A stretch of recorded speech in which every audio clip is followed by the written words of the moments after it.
This is Home to All, an all-inclusive real estate podcast with your host, Nick Acosta. Nick sits down with guests to talk about real estate and how it works. Reach him at downtown.expert on Facebook and Instagram, or his website, www.downtown.expert, or call or text him at 407-508-8809. Enjoy the episode.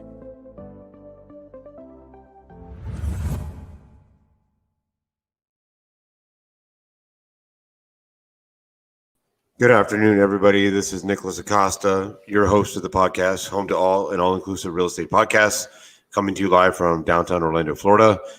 Today, I have Mike Synthetic, President and CEO of Blanchard Insurance, on the show.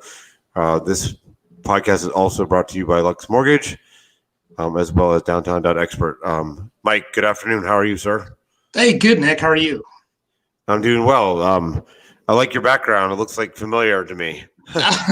Yeah. I'm in one of the buildings that's in the picture. I know. I'm waving at you. In the view, right? I wish that's what it looked like outside right now, but right? No. Oh yeah. Well, it just cleared up here. We had some rain, pretty heavy rain downtown, and now the sun's out again down here, so it's beautiful out.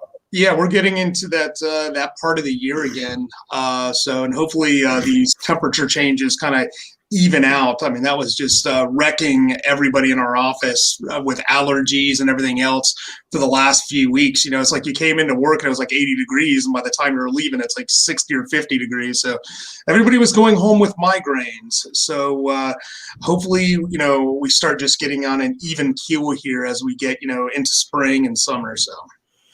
No, awesome. So I wanted to ask you first today, the question that's been on my mind with some clients that I've been working with regarding a 4-point inspection and how that impacts getting insurance coverage, especially if it's like an FHA or VA or even conventional loan, obviously.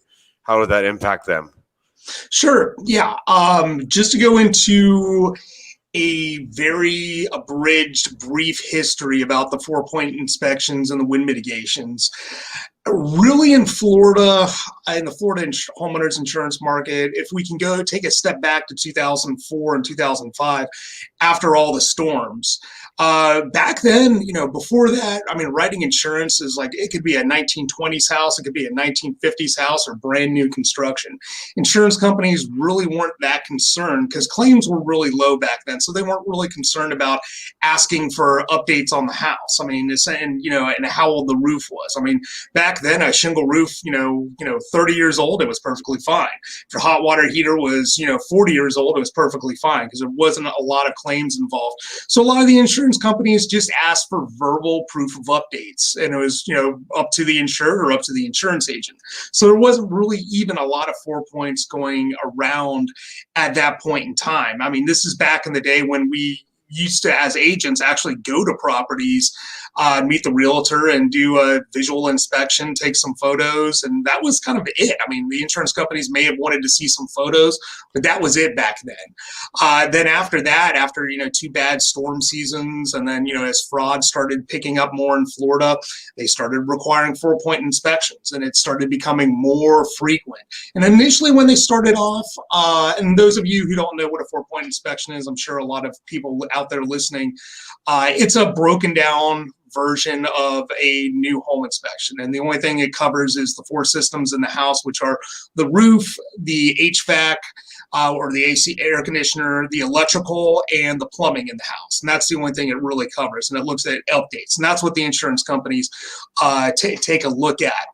And a real good hack for realtors out there: never send the full inspection to the insurance agent, knowing that the insurance agent might have the opportunity to send that directly to the insurance company. And the reason I say that is, if you send a full inspection over to an insurance company underwriter, there's always going to be some cosmetic defects, with property purchase, especially, in an older home. There may be a little bit of fascia, there may be a little bit of wood rot, there may be a little this or that, and it's just cosmetic. It can be fixed easily. But as soon as an underwriter at an insurance company takes a look at that, they're giving the thumbs down sign. And it's, it's getting rejected. The coverage is going to be denied. So never do that. If you have to send some type of full inspection to the insurance agent, make sure just be like, look, do not send this to the underwriter, because it will kill any insurance deal like right there. Because like, again, the only thing they're really concerned with is the 4 major systems in the house. But why are you going to give them ammunition on one missing panel of siding that can be replaced like in 5 minutes? So that's one insurance hack. But it's like, now when 4 points started coming out, like I said, in the being required more, it used to be like it was on older homes. I mean, it was like, if you have a home that's built in the 40s, yes, they required a 4-point inspection. But now, as the Florida homeowners insurance crisis has gotten worse and underwriting restrictions have gotten more difficult, people have learned how to beat the system. There's more fraud going on. Now, if you have a home sometimes over 30 years old, a lot of the insurance companies are requiring 4-point inspections. And that and they are getting more. And it's not only are they requiring the inspections, but they're requiring the inspections to be in a certain format that the underwriters, can understand. No, you're taking me back to when I had a house in Pinellas before that was built in the 20s, and I bought this in 2008. That was right before we had the big market crash with the mortgages and all that. Oh, and yeah. I remember now that you mentioned this to everybody right now on the show, that at that time, I remember them saying to me, since your house was built in 1925, it requires a 4-point. And I don't remember anybody else being able to having to do that at that time, at least that was what I was told. Yeah. So maybe a combination of many things. One could out there is fraud, but also the fact of the matter that when the market crashed for houses, maybe the insurance companies became more leery. Like, what else are they hiding from us besides trying to make these loans that people can't afford? Oh, yeah, vacancies. I mean, that was a big thing back in 2008. We weren't affected as bad as the mortgage industry and the real estate industry, but we were getting foreclosure notices from the insurance companies, and they were canceling policies and non-renewing policies, and a lot of those properties sat vacant for long periods of time. And I mean, a lot of the mortgage companies were sending out inspectors. I had a couple of friends who did that for a living at the time. Were going out and inspecting these vacant properties. And the insurance company's concern was, there's nobody living in the property, so we don't know if there's been a pinhole water leak going on for the last, 2 months. We don't know if the air conditioner hasn't been turned on in 2 months and causing mold. We don't know. And that's why a lot of those inspections started coming around. So you're exactly right. And now like I said, it's not only do you have the inspection, but they're breaking it down really critically. For example, we've been talking about roofs for months on end, last year and this year on this podcast about what they were requiring now. And unless you have a roof that is 15 years old or newer, you're basically dead in the water. Now, tile roofs can be an exception, but I'm talking about, the majority of roofs in Florida that are, architectural or, 3-tab shingle, composite shingles. Now, what they're also looking for on the inspection too is also useful life. So not only do they want to see it 15 years or newer, but they want to see something on there that says 3 to 5 years more life, or even beyond that. And I can tell you for a fact that even Citizens Insurance Company, which is really the insurer of last resort in Florida, infamous Citizens, now if you turn in an inspection that says there's not more than 3 years of expected life expectancy on the roof left, then they're not going to even insure you. So that's one big thing on the roofs. The other couple of things on the inspection that realtors need to pay attention to is hot water heaters. 10 years ago, it wasn't really a big deal, but they've had all these water claims from condos to single family homes to rental properties. Water claims have been the second worst claim in Florida besides the hail fraud. So what they are looking at, unless your hot water heater is 15 years or newer, it's the kiss of death. And some insurance companies were actually, until recently, were going to certain lengths where if you were buying the home and the hot water heater was over 15 years old, they were actually giving you about $500 to go towards purchasing a new hot water heater. That's how bad the problem has gotten. But now they've realized they're paying for everybody's hot water heater, so they kind of killed that deal. But yeah, hot water heaters are a big thing. Polybutylene, obviously, on the plumbing, that's always an issue. Flex gray piping, because it was a major class action lawsuit recall. But most of that's gone away now. Nobody really has that anymore. ACs. If your AC is over 15 years old, you're probably going to have issues. And on the electrical, it's electrical is still a big thing with the panels. I mean, like if you have a Federal Pacific panel, if you have one of these panels that had class action lawsuits and recalls on them for causing fires, aluminum wiring, double tapping breakers, you'll run into issues with that. So what I'm getting at, not to ramble on about 4 points, because I could probably for a year, but what you're looking for is, not only is it stating the facts there, but you better make sure there are the correct updates, the verbiage on there is correct.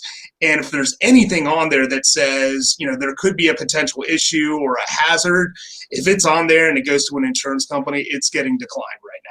They're not making any amends. They are not making any considerations. They are not making liberal underwriting, as I call it right now. It is just, they will shut you down right now. So my advice to any realtor is whatever insurance agent you're working with, send that over and let them give you advice before it goes anywhere else, because we will tell you. And, like if it's going to work or if it's not going to work.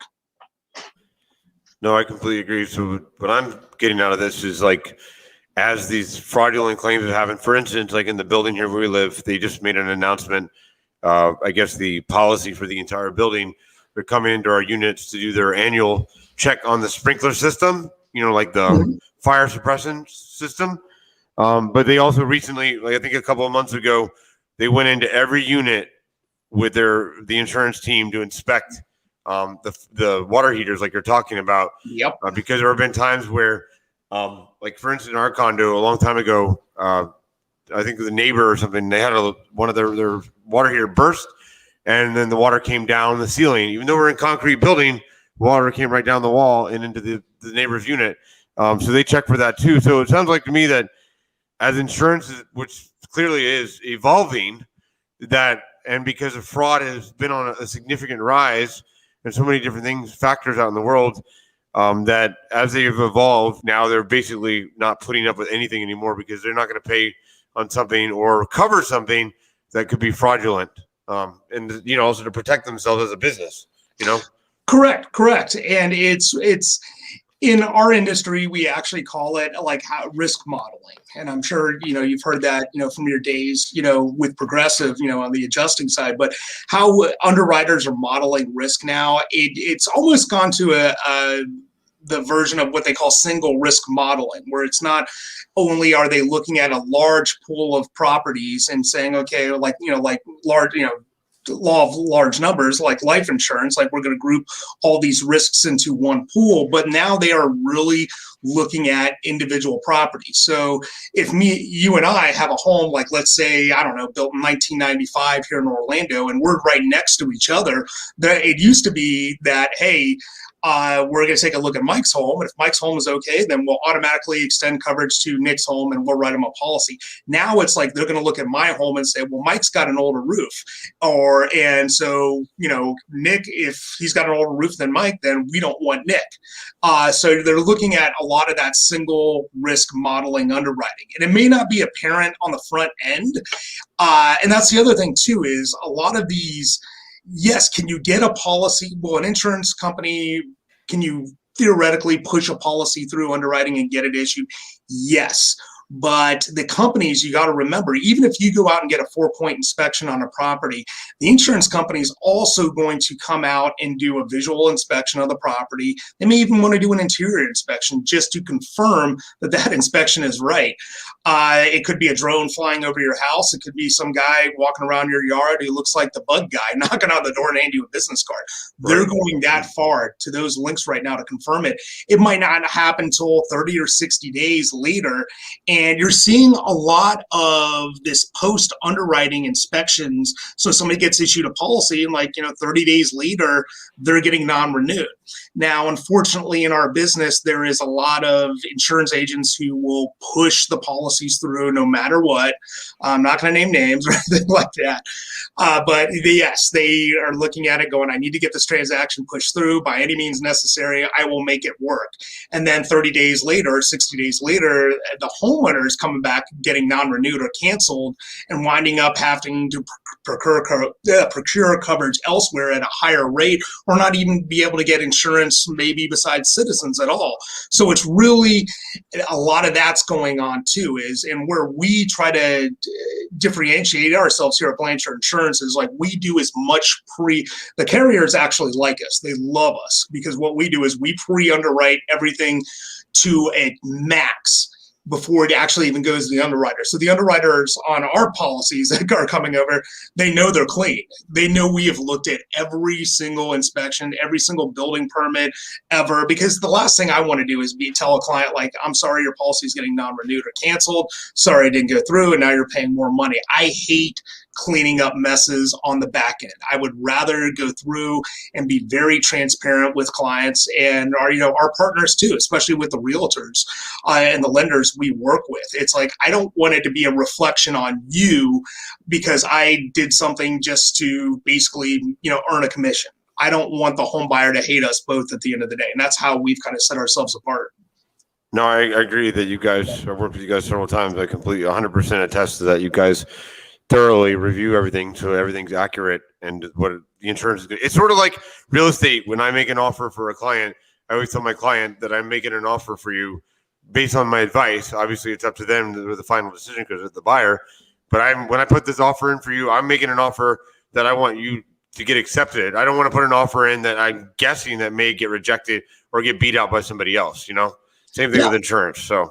And I think it's a tool that a lot of realtors do use and could use a lot more, especially buyer's agents in negotiations on an older roof. I mean, if I saw a roof that was, I went to an open house because a lot of the times I just like to kind of see what's going on in the markets locally. So I'll stop by, an open house on a weekend. And I recently went to one where, the roof was it was at the end of its life. And, I talked to the seller's agent and he wasn't willing to bend on it, and I was like, well, I as a potential buyer, I may be interested, but you're going to have to at least knock $20,000 off the price because I'm going to get a new roof. And he seemed to think that, no, this is not an issue. And I'm like, yes, whoever buys this house is inheriting a major $20,000 problem. So unless a week later a major hurricane comes through and rips the roof off, they're paying out of pocket for this down the line. So it's a big negotiation tool, especially on those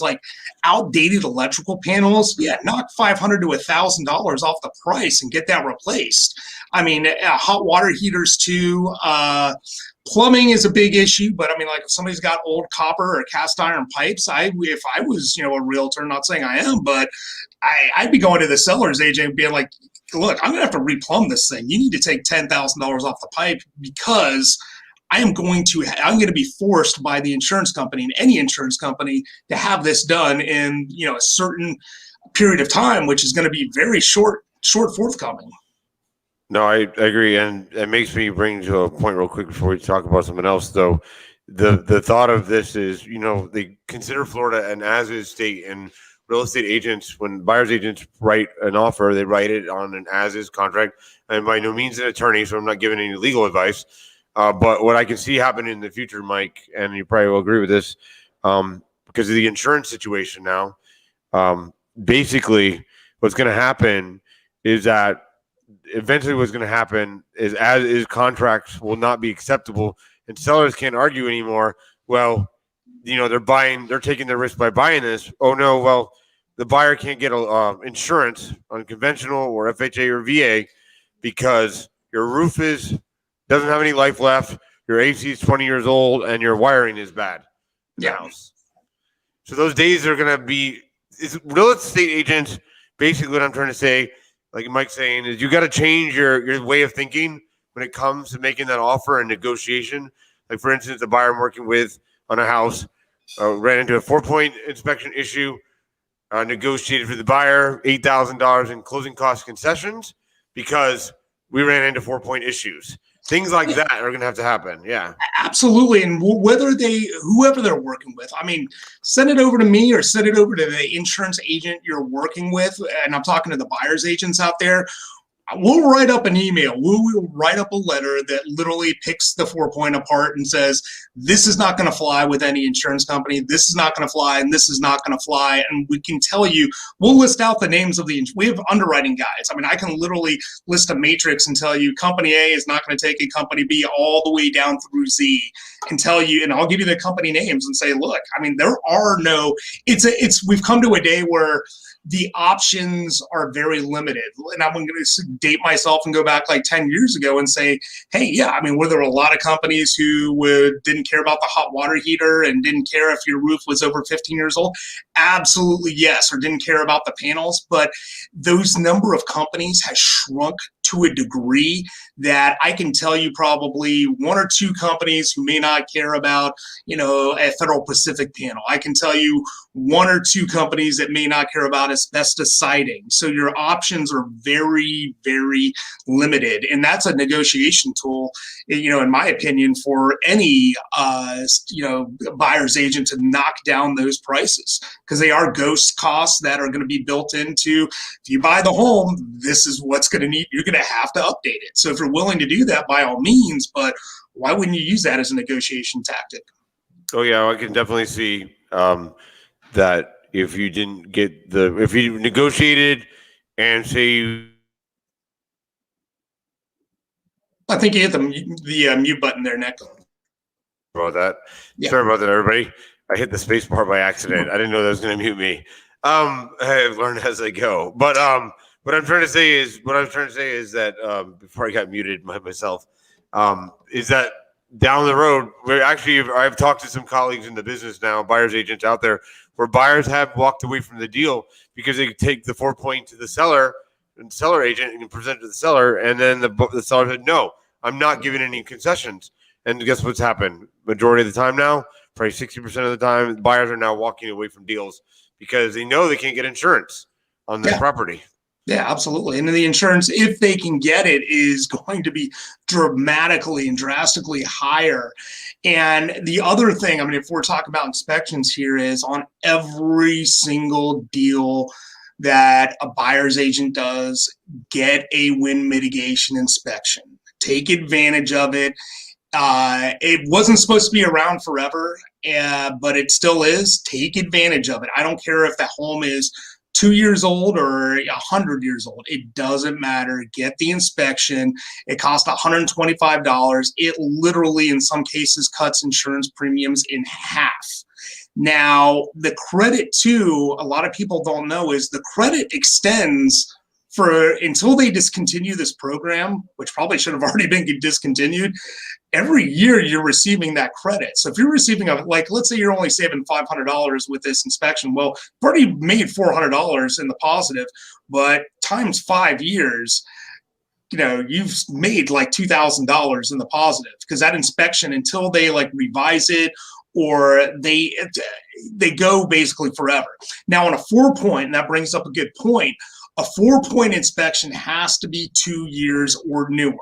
You cannot dodge that. Nowadays, it used to be like, oh, can I use the seller's 4-point from 10 years ago? No, you can no longer do that. And when they're looking at these inspections, like we were talking before, when they want to see, life expectancy of these systems, a lot of inspectors out there will do this, and I hate to say it, but they'll be very lazy about things, and they'll put unknown age, they'll put unknown life expectancy. I don't know this. Well, when you send that 4-point inspection to the insurance company or the insurance agent, it's basically useless, because the underwriter is going to look at it and go like, okay, well, we don't know how old the AC system is because you put unknown, or you put the wiring in the house, unknown. Go back to the inspector and be like, you better do some research, pull some permits, and figure out what this is. If you got to crawl underneath the sink or poke a hole in the wall to find out what it is, yes. And you need to put an age on there. You need to put the word unknown on there is going to kill any insurance deal. from going forward. And it's funny because like we see them and I'm like, this is useless. Send it back. Light a fire under their butts. They work for you, and make sure they're updated. Now, in the case of where the buyer's agent has to negotiate with the seller to, like, let's say, to update an electrical panel. If the home inspector is like not willing to go back out, or, I mean, what they should be able to do is actually take the receipts and you can send them some photos and they'll update it on their computer that night. But send them back out. Make sure they do it and put those updates in the inspection before we send it in. The days of us being able to send in a 4-point inspection and then here's a receipt from Home Depot and a random photograph, those days are gone. Insurance companies don't care. They want to see it on that uniform inspection form going forward. No, I completely agree, and I think I think you kind of touched on it, but before we have 5 minutes left, about 5 minutes left, but about the fees attached, about the insurance policies that insurance agents sell. You want to touch on that real quick? Yeah, and this topic recently came up in a couple of networks. It's a practice that has been going on for a long time. I personally don't agree with it. And I've seen it in this industry over the last 20 years, which is on a homeowner's insurance policy, and the agent or the broker is attaching a fee to it. I hate fees, and it could be anything like a $25 photo fee, a $25 admin fee, a $25 processing fee, or something along those lines.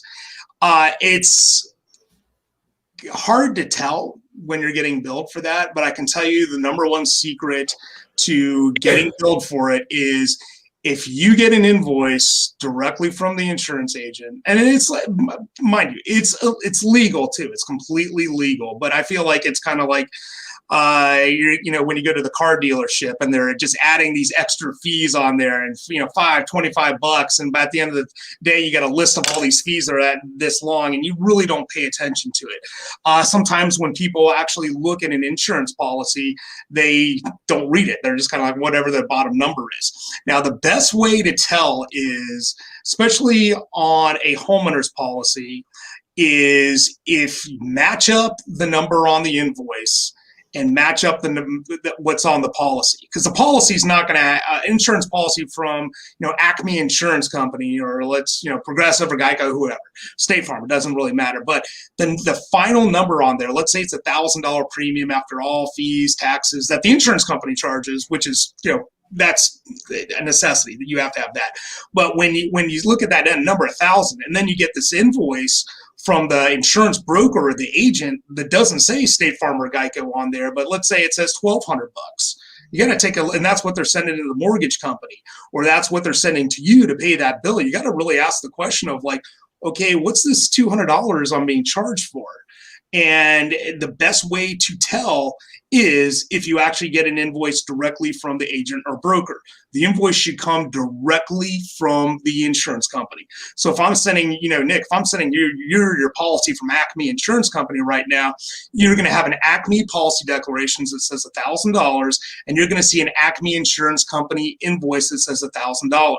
It's not going to be Blanchard Insurance invoice separate that costs $1,200. And that's the easiest way to tell. And you got to imagine that, across, if agents and brokers are out there doing this like thousands of times, I mean, that's a lot of money. And it's like, they're not taking photos of your house. They're getting that off Zillow. There's processing admin fees. It's all just junk. It's all a way of just earning extra money.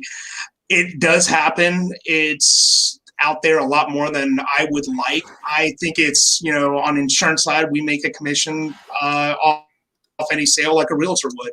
And I don't believe it's unethical to me, in my personal opinion, even though it's legal.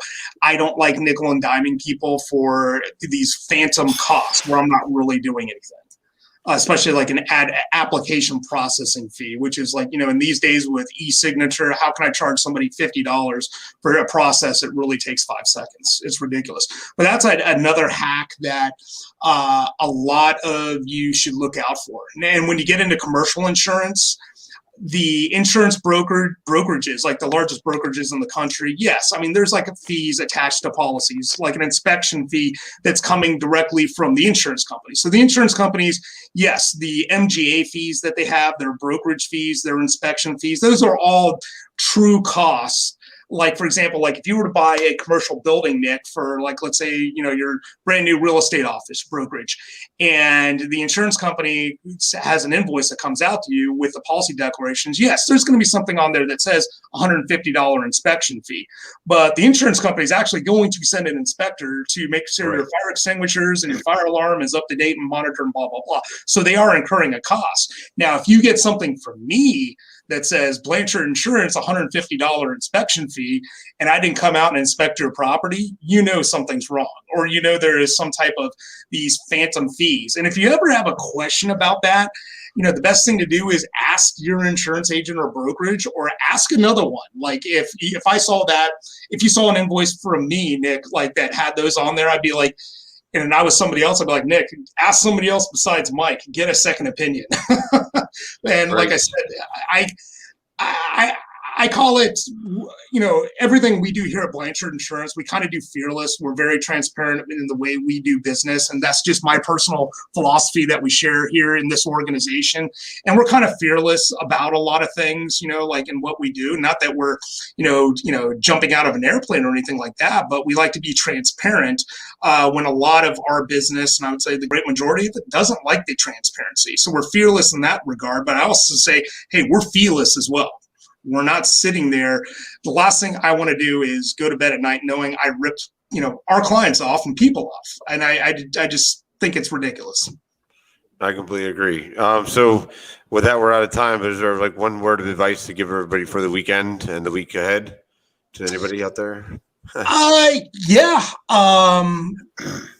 Go out and, wear your mask. And I know we touched on this last week with, seeing how things are affecting people on the anxiety and, depression, everything, from COVID. I'm not telling everybody to go out there and, join, without a mask or go to, a massive collection of people somewhere, but get out a little bit. I mean, take a walk. I mean, if there's a place you like to go that has outdoor seating, and, have a glass of wine with a loved one or a friend, do it. And I'm seeing, it's good to see. I mean, I went to a client's restaurant soft opening, one night this week, and it was so good to see people out enjoying themselves for once after a long year and taking the time to actually do it. And a good friend of mine too. I mean, like he's been working himself to death. And I had a talk with him one night. I was just like, dude, you look like you're killing yourself. And I was like, you know what? Take a night off, spend it with your family, go relax somewhere. And that's that. For my advice for people's personal health and sanity, take a little bit of time to do that. No, I completely agree. All right, Mike. Well, thank you very much for joining me today and everybody out there for listening and subscribing to the podcast. Thank you again, Mike. Absolutely. All right, sir. You have a good day and a good weekend. All right, you too, Nick. Thanks. Take care. All right, everybody. This has been Nick Acosta with the podcast Home to All, an all-inclusive real estate podcast, coming to you live from Orlando, Florida. I'm the managing principal broker of Downtown Expert Realty, LLC. Anyways, these guys have a great weekend, and we'll see you guys soon next week, okay? Take care. This has been Home to All, an all-inclusive real estate podcast. Find Nick on Facebook and Instagram at downtown.expert, and also his website, www.downtown.expert, or call or text him at 407-508-8809. Thanks for listening.